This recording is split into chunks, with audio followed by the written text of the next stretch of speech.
That's very courageous indeed. Tell me, do you know yet, does anyone know exactly who was responsible for this assassination attempt? There was one report that said that you had arranged to send President Musharraf a letter to be sent in the event of your death by assassination, urging him to investigate certain individuals in his government. Is that true?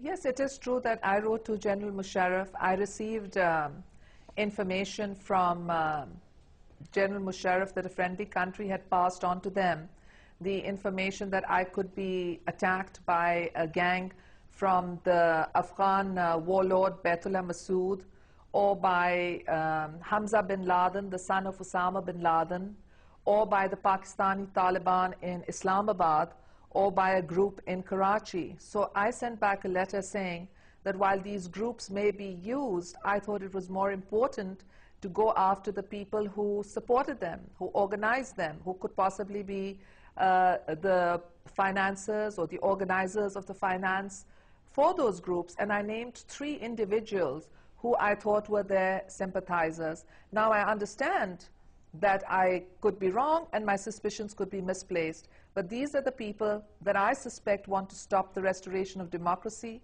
They want to stop my return because they know in 1993, when Pakistan was on the brink of being declared a terrorist state, I stopped the rise of terrorism, and they know that I can do it again. So I feel that these are the forces that really want to stop not just me, but the democratic process and the will of the people from triumphing. And in terms of these 3 people that you mentioned, were they members of or associated with the government? Yes, well, one of them is a very key figure in security. He's a former military officer. He is someone that has had dealings with Jaish-e-Mohammed, one of the banned groups, with Maulana Azhar, who was in an Indian jail for decapitating 3 British tourists and 3 American tourists.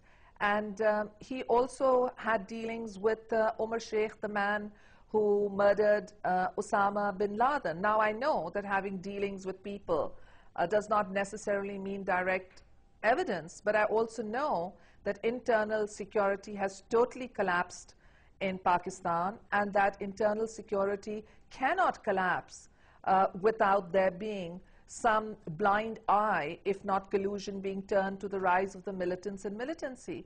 Not only are our tribal areas out of our control, but even the beautiful valley of Swat is now under takeover by Islamists. So I would like to see a Pak-led police inquiry assisted by Scotland Yard or the FBI come in, use their forensic and scientific explanation to find out not only the perpetrators, but the financiers and the organizers of this heinous crime that killed 158 innocent people.